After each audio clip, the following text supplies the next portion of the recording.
Vamos lá, galera.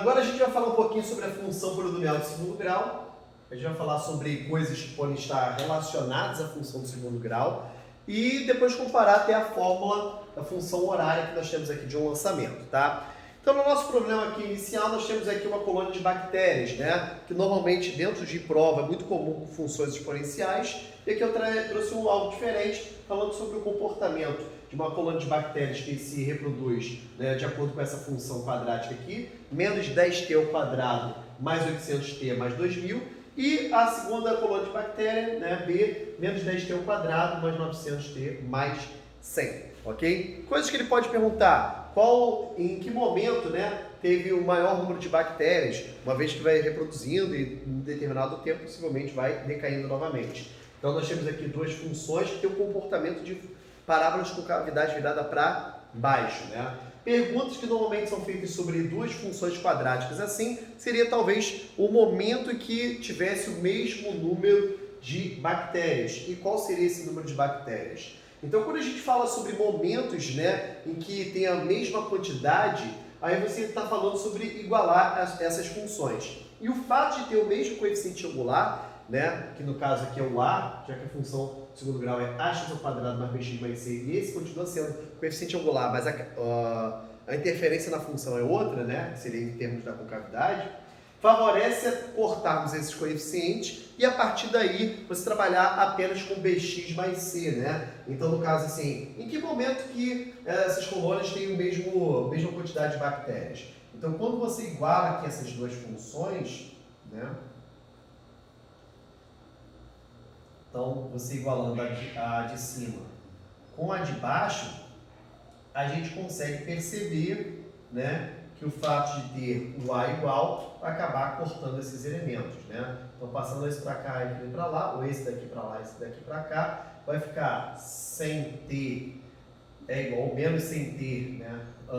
Igual a menos 1900. Vou botar 1900 direto porque eu já mudei o sinal, né? 1900, consequentemente t igual a 19. Pode ser 19 segundos, minutos, depende do problema, né? Quando você substitui esse tempo t aqui, o fato de ter igualado essas duas funções, independente se você vai substituir na de cima ou na de baixo, o número vai ser o quê? Igual. Então, a partir do momento que você iguala as funções, que nós temos o tempo t, que no caso ele representa o x, ele é igual, então nós temos aqui que o y também será igual. É o momento que essas duas funções elas se interceptam, tá? Então nós temos aqui duas funções quadráticas, né, com concavidade virada para baixo, né? E aqui, de acordo com essa função, nós temos aqui que existe um ponto de encontro entre essas duas funções, que é justamente no tempo igual a 19, beleza? Outra coisa importante é que se ele pede em relação à parte máxima, né? A quantidade máxima estaria ligado diretamente ao y do vértice. Você pergunta o tempo, né? Que no caso é o x, né? Para que essa quantidade fosse máxima, aí seria o nosso x do vértice, tá? Bem, nós temos aí que em relação a lucro, né? Normalmente são funções com concavidade virada para baixo também, né? Porque você tem uma produção, aí você tem um lucro máximo. Obviamente, se você produz muito, vai ficando lá no estoque, vai apodrecendo e vai diminuindo com o tempo. Então, são concavidade virada para baixo.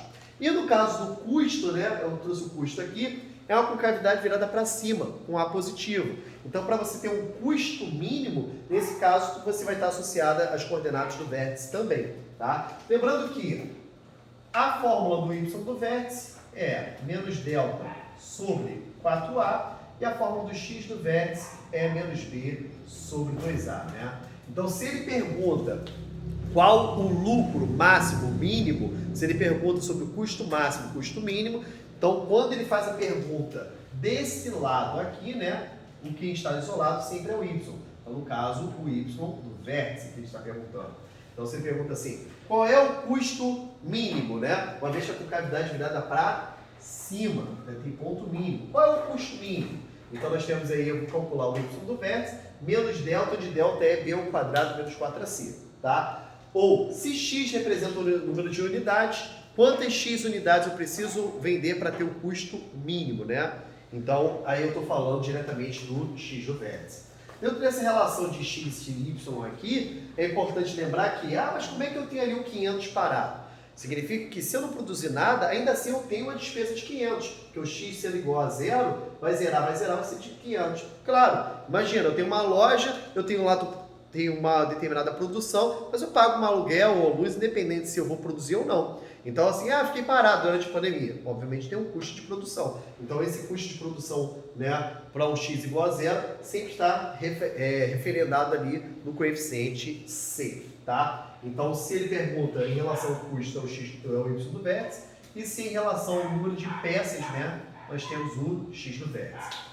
Nós temos aí que essa relação aqui é bem interessante, né? Onde aquela fórmula S é igual a S0 mais V0T mais AT2 sobre 2, né? Ela é bastante comum, que no caso aqui o S, né, pode ser representado por H, então pode ser H igual a H0 também. E no caso do A também pode ser representado, pode ser substituído pela gravidade. Então nós temos aqui uma representação de uma função quadrática que normalmente representa lançamentos. Então se é um lançamento, sempre a concavidade virada para baixo. Então toda vez que fala sobre lançamentos, é bastante comum na prova, né, que sempre tenha funções com esse coeficiente A negativo. Nunca vi com A positivo, né, até porque é um lançamento, claro. Tá? Então, nós temos aqui correspondências de coisas importantes dentro da função do segundo grau. Então, fora daquela coisa de A positivo para cima, A negativo para baixo, fórmula de baixo, não. A gente está analisando coisas que podem cair na prova, né? Como isso poderia cair na prova e o que você deve utilizar como artifício para isso. Tranquilo? Beleza. Outro problema que eu vou falar aqui que é bem interessante, esse aqui eu vou criar na hora com vocês, para vocês terem uma ideia. Vamos supor que eu fechei uma determinada excursão, obviamente fora da pandemia, para 30 pessoas, tá? Onde cada pessoa vai pagar, vou botar R$50.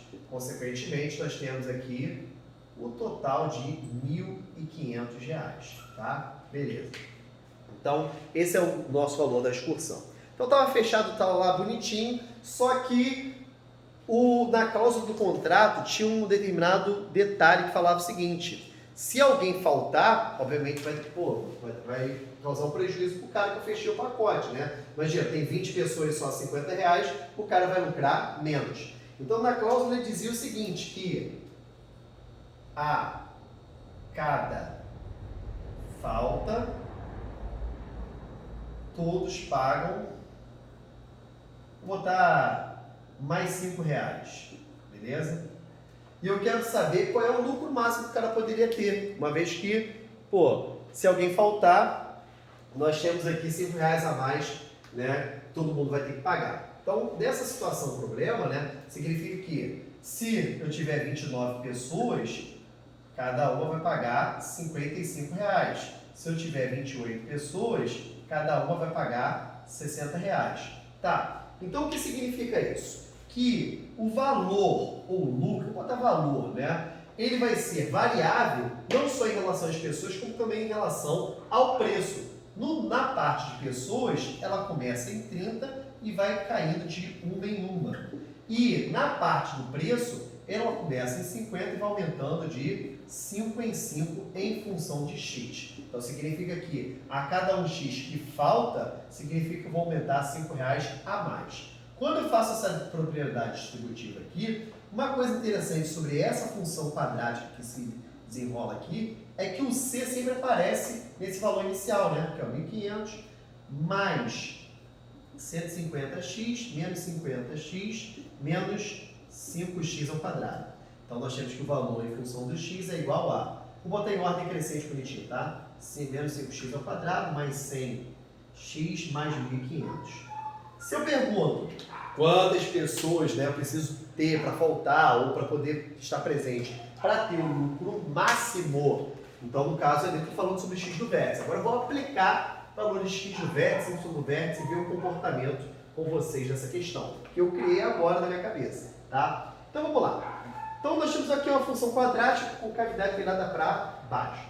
Se eu calculo aqui o x do vértice, que é menos b, b é 100, sobre 2 vezes o a, que é menos 5, aqui eu vou ter menos 100 sobre menos 10, que é igual a 10. Ou seja, 10 significa pessoas faltantes, tanto que dentro da nossa função variável que estava aqui, inicialmente, estava 30 menos x, que é 1x, vezes 50 mais 5x. Né? Essa daqui era a nossa função variável, que, obviamente, ordena essa função quadrática.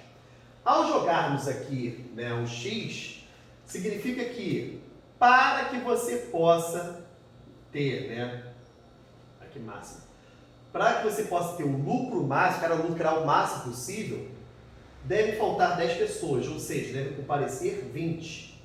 E se eu pago R$5 a mais para cada pessoa faltante, né, 5 vezes 10, ou seja, 50, ou seja, cada um vai pagar R$100. Né? Consequentemente, 20 vezes R$100, ou seja, nós temos R$2.000. Ou seja, para o cara é interessante que até, né, no máximo, 10 pessoas faltem. A partir daí, né, volta a diminuir. Então, é um gráfico aqui que vai sugerir justamente o valor do cara, onde, né, tem concavidade virar para baixo, e ele vai arrecadar o máximo possível quando, né, nós tivermos 10 faltas, ou seja, 20 pessoas estarem presentes dentro do nosso passeio, né?